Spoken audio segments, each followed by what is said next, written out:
Let's get into the pre-planning for your demo.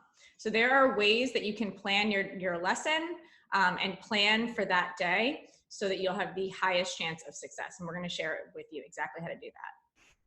Here's what to do, and here's what not to do. And this is based on our own experiences and the hundreds of demo lessons that we have seen. We're going to keep super simple for you, okay? Number one, you want to ask important questions, or you just want to make sure that those questions are answered. The person that you are communicating with at the school, whoever it might be, to schedule the actual demo lesson itself, you want to make sure that you know what grade you're teaching, how many students you're teaching, what subject, how much time you are given for the lesson. And obviously, you know, what room number, where the school is located, all of that information. Those are the things that they will probably not forget to tell you, and that should be super clear in the communication. Here is what they are not going to tell you, or what they might not tell you that you might have to ask. Number one is prep time. What that means is this. You could either be walking into a classroom where there are however many students, 29 students, let's say, already sitting in the room, just waiting for you to start teaching, right? So you walk into the classroom, there's students sitting there, you have all of your materials, and you're expected to just start teaching. That could happen. Or you could be in a more favorable situation where you walk into an empty classroom, you're given some time to set up all of your materials, and then the students come in. Obviously, you would prefer option B. You might not have a choice. The point is that you want to know beforehand. Why? Because it's going to help you to plan so that you can sort of visualize what's going to happen.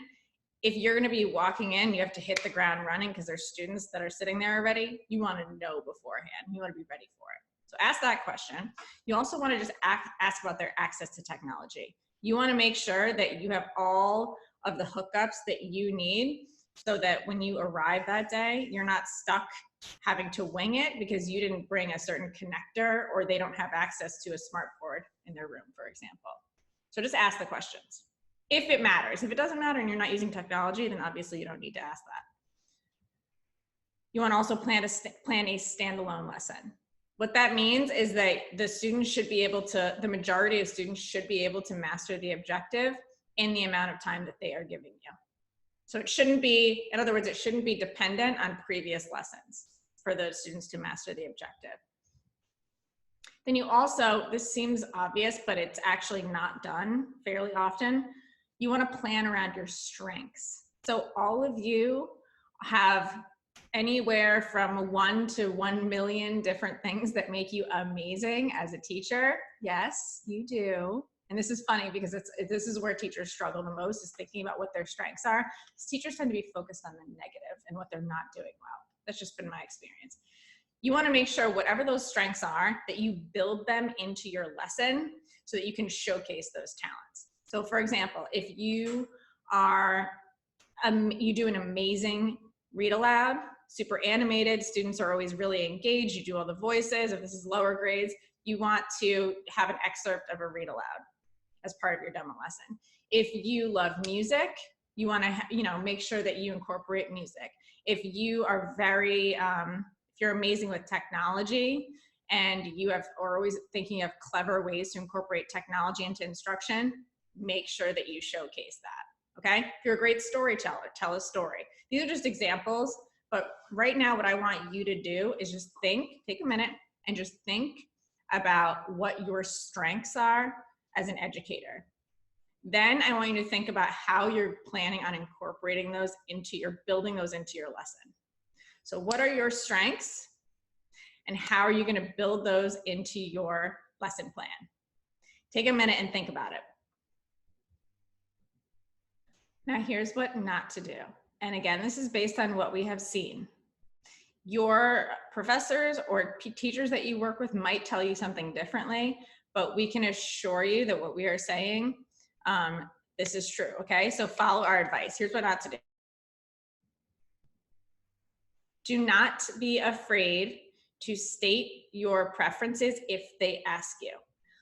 Often, the person who is organizing the demo lesson will say something like, do you have a preference for what grade you'd like to teach or what subject? And just as often, the teacher will respond and say, no, anything is fine. That's, whatever you think. That's great. And of course, what you're trying to do is you want to show that you're flexible, right? And we respect that. But it really doesn't matter to them, honestly. So my point is, if you have a subject, a grade level, a time of day even, that you would really prefer to do this demo lesson, tell them. If they ask. If they don't ask, if they just send you an email and that says at 10 a.m., we want you to teach a 9th grade algebra lesson, then fine, okay, we'll do. But if they ask you, 100%, you should tell them what you prefer. Because if you're already gonna be nervous, right? Anything that can work in your favor, you wanna take advantage of, okay? Don't be afraid. Another thing we've seen go wrong is when teachers build their lesson too closely into the school's curriculum. You want to definitely take into account what the students are learning at that time, right? But you don't want to follow it too closely. Like you don't want, for example, if you know that they use a certain curriculum and they're on lesson number 4 of unit 3, and you're gonna do lesson number 5, don't do anything like that, is my recommendation. Why? Because teachers are absent. Teachers sometimes need to take 2 days to complete a lesson. The schedule gets thrown off for whatever reason. Everybody has the flu, so everybody missed the lesson. You basically just don't want your lesson to be dependent on too many outside factors, okay? You don't want to ask about specific student accommodations. Meaning, and if you teach special education or you're an ENL teacher, I know that you're going to want to ask this. What I would ask, a different way of phrasing it, is I would say, is there anything I need to know about this particular group of students? And that gives them the opportunity to say if there's anything super special that you need to know. Otherwise, you just kind of have to assume that you are going to have students at many, many different levels with lots of different academic needs. And they're kind of just expecting that you're going to plan for that and be ready for it, unfortunately. But I would encourage you to ask just simply, is there anything I need to know about this group of students? It gives them the opportunity to tell you if there is something special or out of the ordinary. Also, you want to, okay, I know a lot of you, and when you do a regular search in Google, it might tell you to pre-prepare name tags. I have seen it done many times. I have not once seen it done well. Never. I've never seen it done well. The reason why is because name tags are easy to play with, especially for younger students. So they take them off, they play with them. It's a sticker, essentially.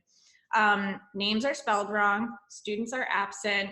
They take forever to hand out, forever. You have to think about if you have 3 sheets of labels and you're calling each student's name and looking for them and you put it on them. It just takes too much time, okay? If you really want to know their names, then what I would suggest is you just bring cardstock, have them fold it in half. It takes 20 seconds for them to just fold it in half and write their first name in giant letters and just stand it up on their desk. That's my recommendation. There are other ways that you can do it also. I just wouldn't recommend name tags.